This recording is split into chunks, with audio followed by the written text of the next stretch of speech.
We've forgotten that there's a God that we have to answer.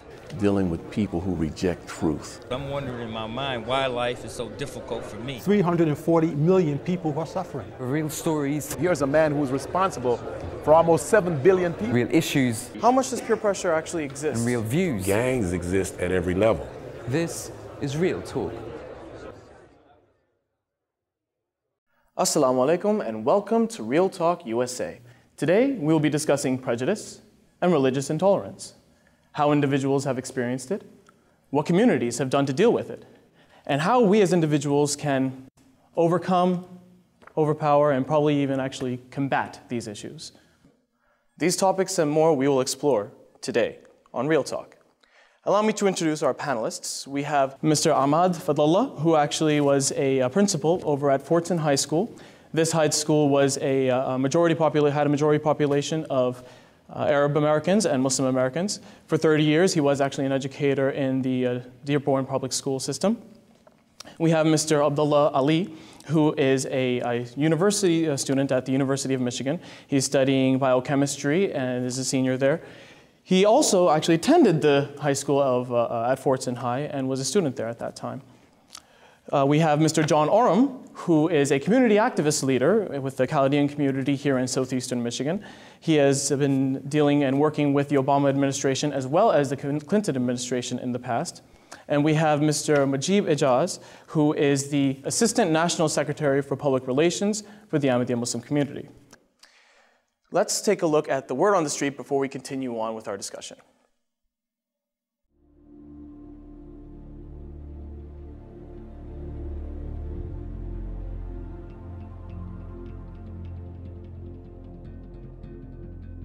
August the 8th, 1983. It was on this date, at this very house, that Dr. Muzaffar Ahmad Saab was tragically shot dead and martyred, later to be discovered by his wife and young son.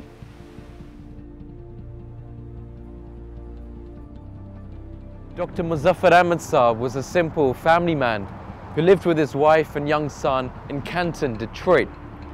He was a peace-loving individual and a sincere and devout member of the Ahmadiyya Muslim community. A physician by trade, he practiced at the Wayne County General Hospital. The way that the story started was a year prior to that. There was an imam, a Maulvi that came from Pakistan. He became an imam of one of the local mosques, local African-American mosques. And there he began preaching the sentiment of basically hatred and prejudice towards Ahmadis.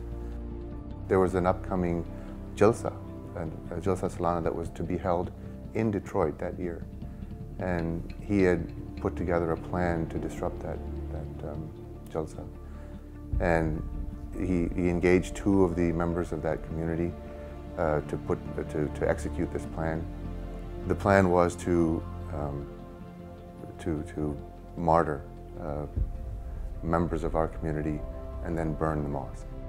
So the way they carried it out was 2 months prior to this Jalsa, there was a phone call that was made to this very mosque.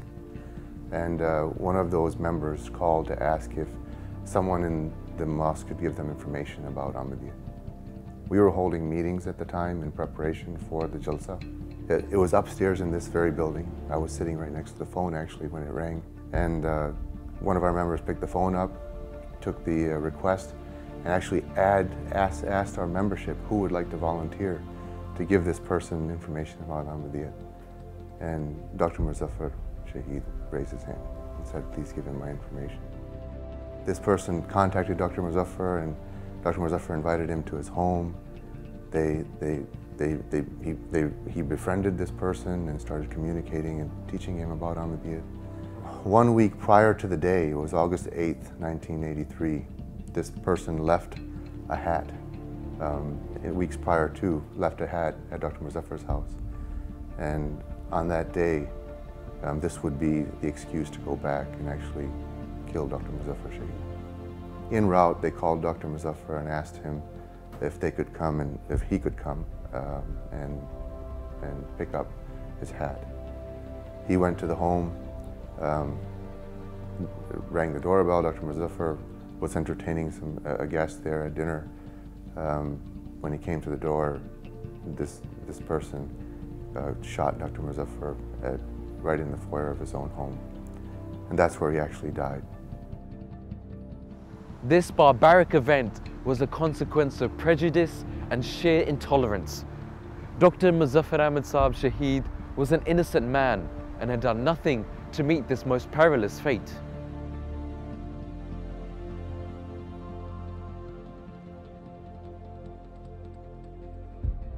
The two perpetrators, Calvin Jones and William Kane, continued on their rampage and proceeded here to the Ahmadiyya Mission House on Wyoming Street. They broke in the upstairs window from the back of the building and began to dispense and scatter the gasoline all over the upstairs floor. Then they came to the downstairs and went to the front of the building and began to scatter gasoline all over the building again, making their way towards the back of the building where there was a large door from which they planned to escape after setting fire to the mosque. But they didn't realize that there was actually a gas water heater in the back of the building that had a pilot lit. So as they sprinkled their gasoline, the gas pilot actually ignited the fumes and the entire mosque went up in flames while they were in the mosque. They attempted to get out of the back door, but they couldn't. There was a very large steel door. They tried to get through the door, but the door handle was broken. The door handle was broken for years, and we used to take the handle off and actually set it on the shelf just next to the handle. In the midst of all of the commotion, they couldn't find the door handle. And they had guns, they tried shooting holes through the door. They couldn't get through, it was a solid steel door. And eventually, they went into the bathroom where the water heater was. The bathroom was enclosed in concrete, where they actually died as a function of smoke inhalation. So justice was actually served right in that mosque. Both Calvin Jones and William Kane, the two perpetrators of all of this, both came to their demise in the mosque that they tried to set on fire. Attacks of this kind are unfortunately common in some parts of the Asian subcontinent. But this was the first incident of this type of a hate crime on American soil ever recorded against the Ahmadiyya community. The entire mosque was burned to nothing. It was, the upstairs completely collapsed. There was no upstairs. You could stand in that area right there, look up and see the ceiling 2 floors above you. The entire floor had burned down and disintegrated. So just behind me, there were, in cardboard boxes, about 2,000 Quran Sharifs. There was a refrigerator that was located in this area in the kitchen. You couldn't tell it was a refrigerator because it had actually melted as a function of the heat. But those Quran Sharifs, those 2,000 Quran Sharifs, not a single one of them burned. And even today, we use them in this mission house and also in our new mosque that was built in Rochester, Michigan. So it's a miracle that the entire building was burned. There was nothing left other than the brick and concrete of this building. Yet 2,000 Quran Sharifs sit in cardboard boxes in the middle of the mosque. This was no random attack. All of the events leading to this crime were planned methodically well in advance by the perpetrators. They were religious extremists who had been brainwashed by their corrupt leaders into committing this heinous crime. Assalamu alaikum and welcome back to Real Talk USA. Today we have been discussing prejudice and religious intolerance, and what we want to do is see if we can overcome this idea of prejudice, see what we can do to actually rise above the religious intolerance in our world and what we can do to combat it. Now, panel, by my understanding, when we look at religious tolerance, being religiously tolerant, one would need to know and understand other religions. Would you agree, Mr. Ali? Yes, I completely agree with that. The reason I think that is because if you're coming in with a basic understanding of another person's religion, another person's way of life, you might assume a lot of things. You might assume certain the actions they perform, you might think that, oh, because I'm fasting, I'm trying to starve myself. Or, oh, I have to go pray because, I have to worship the moon god. Things like that. If I was to take an active role in educating, my friend that I go to school with, that I go to lunch with, that I just see on a daily basis, I think we'll be fine. Because people are accommodating, they're understanding, but you have to make the effort for that to happen. And the education as well. Yes. Mr. Fadl, being an educator for over 30 years, would you like to give more of an insight on that? It's very difficult sometimes to fully comprehend and understand prejudices because sometimes it has no foundation. At times it has no foundation. Sometimes people hijack the real issue into an area of prejudice because they want to cover up other deficiencies. Could you give an example? I'll give you a simple example. If I walk into a teacher's classroom and I tell that teacher when I conduct an evaluation that basically 10 kids in your class were sleeping and 5 other kids were not paying attention, and I'm discussing the evaluation with that teacher, and basically that teacher tells me, well, you're doing this because you want to get rid of the Christian teachers in the building. No, this has nothing to do with religion. Religion is not the issue here. And I don't need to defend myself when it comes to understanding other religions. I've attended private schools all my life. I was practically raised with nuns. So I know about Christianity probably a lot more than you do as a Christian. So don't use that religion card on me. This is not the issue that we're discussing here. What we're discussing is, can you teach or you can't teach? Of course, of course. Mr. Jaz, do we notice a lot of places around the world as well, a lot of the third world nations where there is a selective one religion and they have that type of mindset? Maybe is that the root a lot of the problem of religious intolerance when there aren't other religions present and around? Yeah, I think that having a conversation about religion is different in different cultures. You could say that in the United States, separation of church and state has taught us to not typically talk about religion in the workplace or let's say at school. It's not a normal topic. The difficulty with that is it prevents the cross-pollination, it prevents the education, it prevents the interfaith dialogue that we really need. And I think that you could say before 9/11, the United States had a very large vacuum of understanding of what it meant to be a Muslim. Many people only had the peripheral hearsay or whatever the media would educate, but they didn't have a real thorough and deep understanding of what Muslim Americans were all about. Of course. And so I think that the topic of interfaith dialogue has become better. I think people realize the need to gain a better understanding of each other's religions. And I don't think that's universal around the world as to whether or not it's acceptable in society to talk about religion in the context of workplace or school. And that may then result in different levels of understanding and interfaith dialogue around the world. Of course, and obviously that interfaith dialogue should be widespread, not just selective towards one group, right? Yeah, so if we, right. let's say for example, we take a look at the audience, has anyone here actually taken any initiative to learn about other types of religions to maybe bridge that gap a little bit? Yes, Naima. Assalamu alaikum. So when I came to United States, I didn't know much about Christianity, and I would think differently about Christian friends.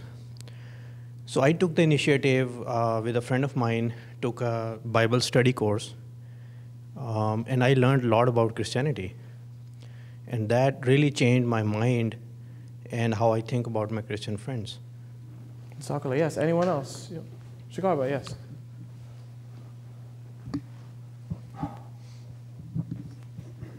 I in fact had a similar experience where in order for me to learn more about the Christian society, I actually took Bible classes. And everything was hunky-dory until I started asking questions about natural questions that would come up. Me being a Muslim, asking, questions. So I found out that that was actually, in the setting that I was in, it didn't work out for me as good as I thought, for the intention that I had of exploring and getting to know other people. So I found a boundary there where you can do that as long as you don't ask too many questions. And personally, I still haven't found out the boundary as to where you draw that line of not asking too many questions, or where do you draw the line? Of course, that's very interesting. Mr. Fadlallah? It's a comfort zone. It's the comfort zone. Iraqis that came from Iraq in the last 10 years, the United States government had what's so-called like camps for these Iraqis all over the United States. And you see a large percentage of them found their way back into Dearborn because, or the Detroit metro area in general. Why? Because there is a comfort zone. Because somebody knows somebody that knows somebody that may help me to get a job. I know that in Dearborn there is a mosque. I know I can buy halal meat. I know I may be able to send my kids to an Islamic school, and so on and so forth. So, yes, and the fact that I don't speak English doesn't make it any easier.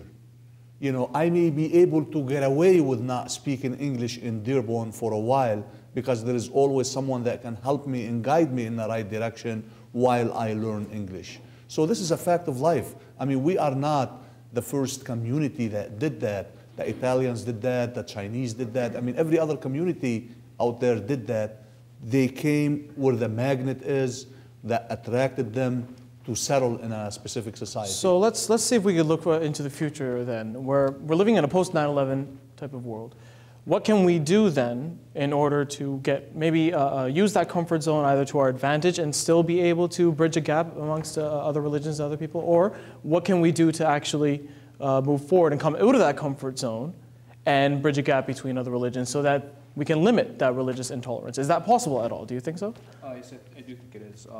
Just because, like, if I was, as a Muslim American, I don't really have to impose my beliefs on somebody else, and I don't expect somebody else to do the same thing to me. If we're trying to assimilate our as an American, in this culture, if we're trying to assimilate through self-assertion, I think we can still hold on to our beliefs, but also understand that somebody else may not think the same thing.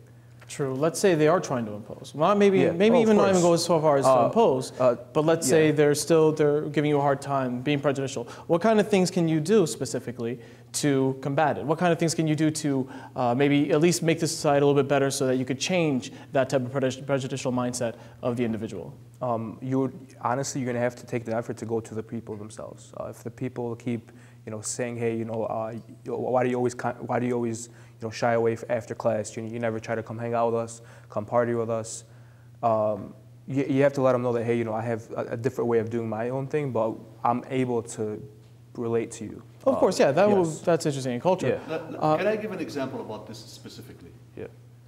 I had a 14-year-old student that come to me and said, my wrestling coach took me on a field trip on Sunday to Puerto Huron. And while I was there, he had his son push me underwater. He had his daughter take my picture. And when I came out of the water, he put his hand on my head and he said, hallelujah, now you're a Christian. Baptism. So this kid came to me crying and he said, this was done to me. Now, I had no choice because I have to abide by the fine line of the separation of church and state. So I called that coach and I said, did you do this? He said, yes, I did this on a Sunday afternoon. It's none of your business. I said, yeah, it is none of my business, but this kid happens to be a student of yours and a student of mine. So that becomes my business. I'm giving you the short version of this. This is something that was imposed, and this is something that created a big, huge issue in the community of what was done. Right. After 9/11, I think we became an easy target. We as Muslims, we became an easy target because our wings got broken. What we need to do is we need to educate. It set us back at least 20 years behind. We need to re-educate the masses, and we need to make sure that people understand the true message of Islam. And how specifically can we do that, Mr. Joss? Get involved. Mr. Orm, by all means, please, yeah. Get involved. I believe you touch on my subject that I deal with government all the time, from a local law enforcement officer to the Bill Daley, Chief of Staff of the White House a couple months ago at a conference. And we were educated then. Actually, sometime when you come to America, for example, we just talk about America, because everything, as the principals say, in private, starts here, kind of goes there. It doesn't come from there to here, I can assure you that. You need to educate the people to understand what's going on. How specifically can you do that, though? We always say we need to educate. We always say we just need to learn more. I'll give you an example, Maher. 9/11, I was in Canada. I have a huge corporation there at the time. I was called by high officials in the government. We need you. Where the hell are these Arabs are blowing up New York? I'm talking about literally hours after. I drove back across the bridge. Everything was all over the place. We had no idea what happened. This is like very true story. First time going on TV, I don't really care. But we got in vans. We went down to the mosque in Dix, and I started picking up the people I know in Dearborn that were involved in the community. And I started bringing them to these officials. Because what they were thinking of 9/11 on a local base, state level, and federal level, is to put all the Arabs or nationality of people in camps, just like they did with the Japanese, just like they did with everybody else. People forget these things. So what we did, we went on attack. And what I mean we went on attack, we went on a positive attack. And all of us, like, if we would have been having this conference on 9/11 strike, we could get picked up. People forget that. That's prejudice, and that's religion, and that's the tolerance that the principals talk about, and the students and are being taught by these teachers think they are right. So we basically went to Dearborn. We got a bunch of people. We got lucky that things got a little cooler to communicate. But it wasn't. And you were able to have some form of dialogue, by my understanding. It was, but it wasn't Washington making the decision. It wasn't, there was no system. Right. There was no system. I see what you mean. What I want to get at, though, is that what steps, like for example, we have an audience here, a youth audience, that is going to be faced with these types of issues, this type of prejudice. What steps can we take specifically going forward to actually limit that prejudicial mindset and limit that religious intolerance that we view? Mr. Ajaz. So you have to create forums, because ultimately what we're doing here today, the fact that these guests that we invited to come on Real Talk are willing to share their experiences is educating a worldwide viewing audience of what our experiences are here today and giving people perspective. But this is now impossible unless we create this forum to do it. So what I would say, a youth, if I were giving advice to someone in high school or college setting, is I would say hold a seminar. Hold a seminar and invite 3 or 4 of your friends that have different perspectives and different religions, and just share each other's perspectives on it. Pick a subject and share each other's perspectives. Because in the end, the highest degree of prejudice exists when you don't actually know anyone from that other group that you're prejudicial against, but you let the stereotype define them. All right, let's see if we go back to... So I think that creating a forum would be what I would ask the youth to think about doing, and then that will help the interfaith dialogue. Of course. We have some youth here. Let's see, we'll get some ideas as to what has been done so far in order to limit prejudice and religious intolerance. Let's actually get some people that have not spoken yet, not just what has happened, but what you think you can do. Hamza? Well, in our schools, we have different clubs for different faiths, like Christianity club and Muslim club. I think what we need to do is have a club for open-minded people who actually care about what the other people think. So instead of having one or the other, kind of have a mix between both. Yes, because every open-minded person has a friend who doesn't want to learn about that other religion. So you need to kind of spread it out between the open-minded people so they can spread on the message about coming together and having brotherhood. Raza, do you think something like that would be able to work? Yeah, definitely. Something like that would definitely work, because when you have all these clubs, such as in our school, we have just a Muslim Student Association, and they're mostly just centered around learning about just what their own religion is instead of learning more about Christianity or Judaism or other religions.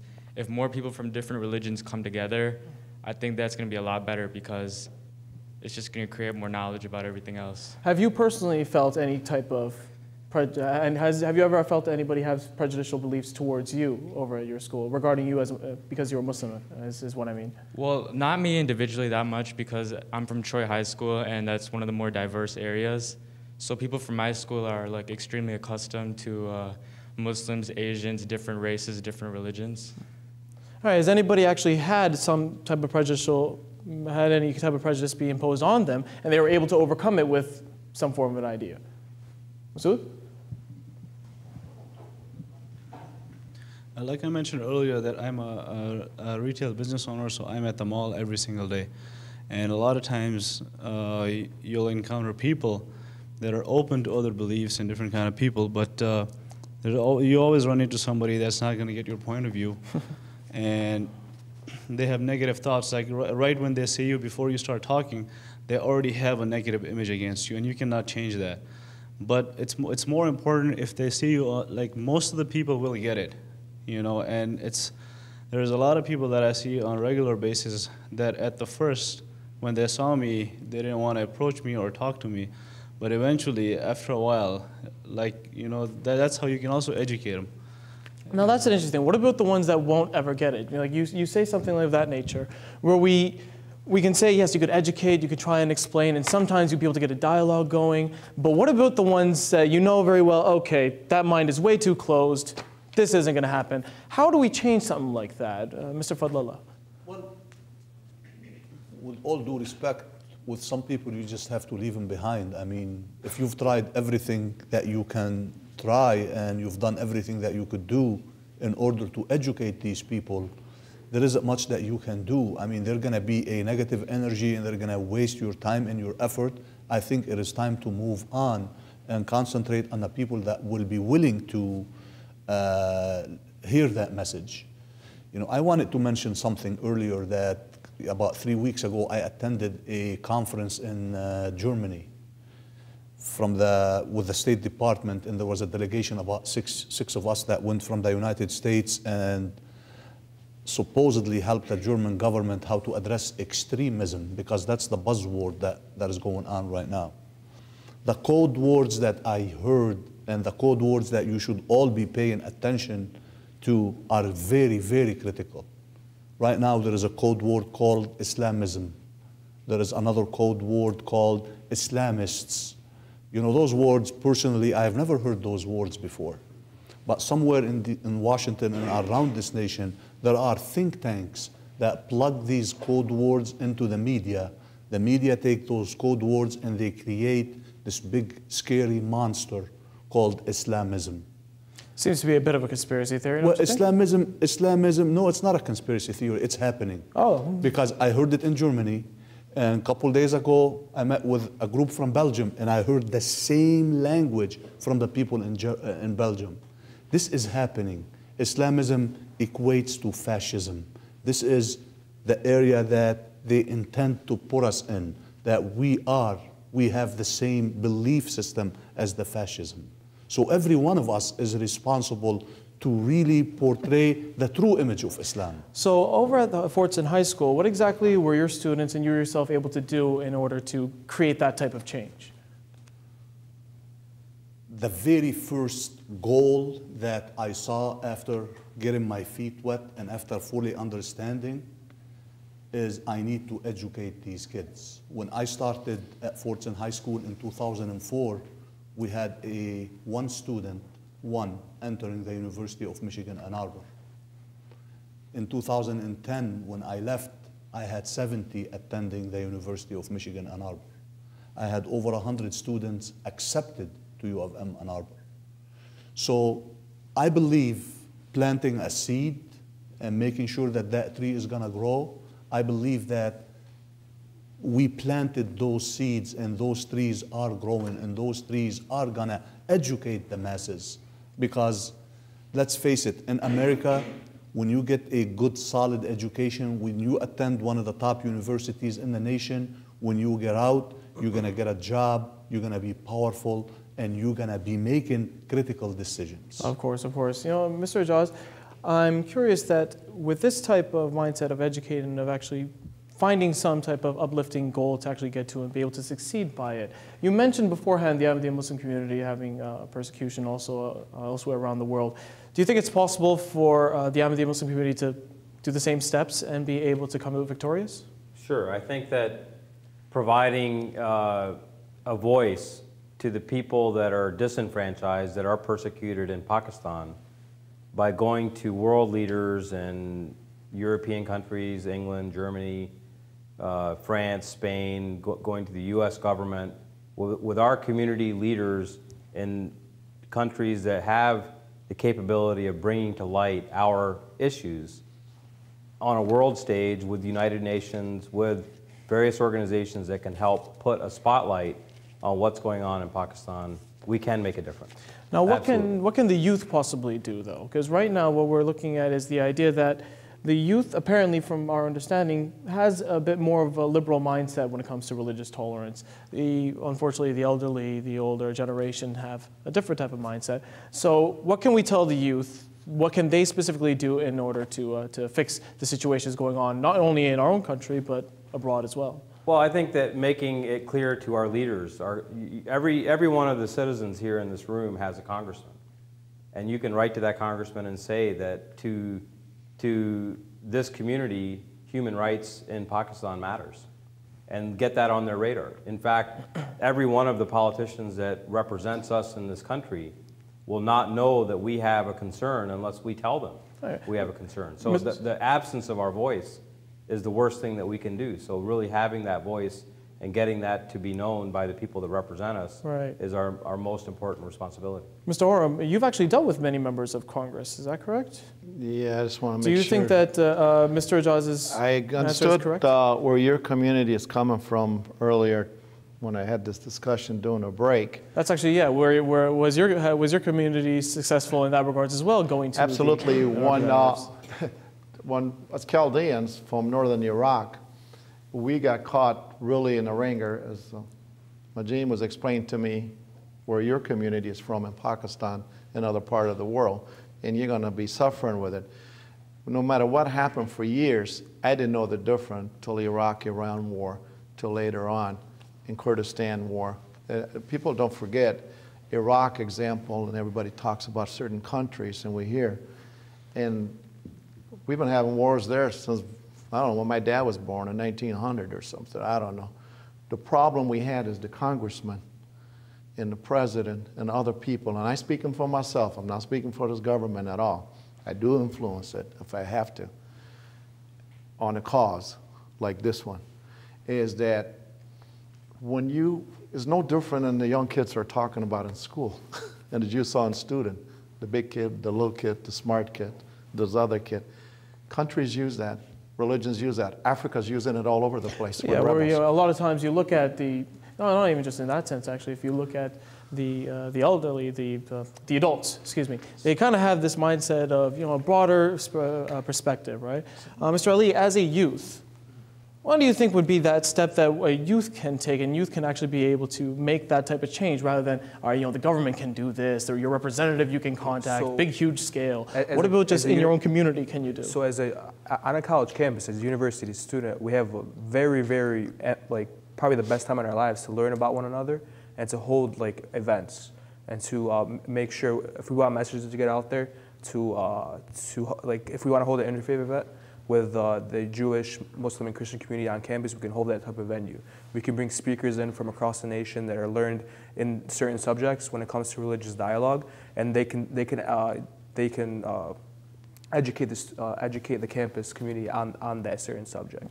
All right, well, why don't we conclude at this point with, I would like actually to ask one more question from each panelist. What is the basic sentence, basic concluding remarks you can give, something strong that can give us a little bit more hope as to how we can combat religious intolerance, rise above this form of prejudice? What information can you give us just to sum up the entire discussion today? Mr. Ali?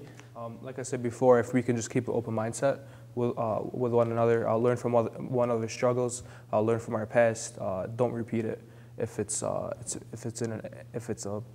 bad consequence. All right, Mr. Fadlallah? I would conclude by saying Islam is a religion of dialogue. Our religion is based on dialogue, regardless who the other side is. It is a religion of dialogue. We should always keep that dialogue open. And the more dialogue that we have, the more that we're gonna overcome this hurdle in a way and bridge the gap with every other party that we have differences with. I think what I learned, the Ahmadiyya culture that you guys belong to and being Muslim, you need to educate that. What I was saying earlier, what we educated since these problems happened in the world in the last 20 years, who Chaldeans are. We separated ourselves away to explain who we are to help others. At the same time, we're helping ourselves. As your community that is located in Pakistan and beyond, you need to educate the rest of the world who you are, just the way I learned. From the other issue that the retailer was talking about is I'm in the healthcare industry with the government. And I got a lot of Pakistanis and Indians and Muslim friends are in the business. They always let me go in the door first. They say if we go in, they may not wait on us, or they go in, they may not talk to us. We go in, they may not negotiate with us. So I think you take your group and your community, and this is a fine show. I want to thank, I'm proud to be on it, is basically I can almost see it. I was doing these shows back in 82, 83 for our community. And they go, I thought you were from Lebanon. I thought you were from Palestine. I thought you were from Egypt. You know what I'm saying? So we say, no, I'm from Iraq. Oh, Iran? They didn't know in the 79 war, the hostages war, that everything was Iran. During the 90s with Saddam Hussein, then they understood. I think your community is very important to take the youth to educate the elder. You know, usually the guy in the middle somehow are caught here between the elder and the young coming up. But the young is changing the world in the future and get the message out. I think you should get on your internet. You should get on and blast out to understand who you are and be proud who you are.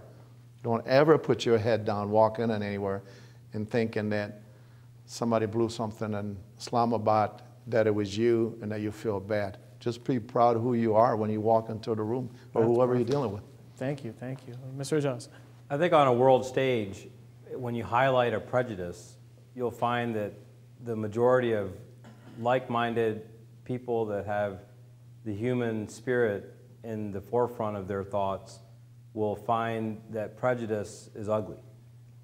So our job is to really bring a spotlight and highlight a religious intolerance or a prejudice. And then anytime we find that same intolerance or that same prejudice being focused on another group, we run to that other group's aid just as fast as we want them to run to ours. So I think that I would say what the youth can do is expand the scope from worrying only about what's happening to, if I'm an Ahmadi, if I worry about more than just what's happening to me as an Ahmadi or to my relatives that are in Pakistan that are Ahmadis. If I worry about what's right and what's wrong, if I find that prejudice and intolerance to anyone, to a Christian in Iraq that's a friend of John's, if I start coming to the aid of that person as well, they will come to my aid. So I think my advice to the youth is expand your scope, find intolerance and prejudice, and then help those people, whether they're your own or they're someone else's. And that will then breed that attitude that will help the rest of the world see that this is the higher level of cause that we have, which is to be a humanitarian. Jazakallah. Thank you so much. Thank you again, panel. Thank you to our audience as well for the views and ideas that we have shared. And thank you to our viewers over at home. If you would like to learn more about Real Talk and how we do things over on this end, by all means, you could visit our website at www.mta.tv/realtalk. You could obviously email us too at realtalk@mta.tv, or join us on Twitter with the @ MTA_Real Talk. We thank you again. We learned quite a few things in regards to prejudice and religious intolerance, and hopefully we'll be able to bridge the gap and make things a little bit better. And we ask that you come join us again for other episodes of Real Talk. Obviously, we have some real news, we have some real ideas. This is Real Talk. Thank you.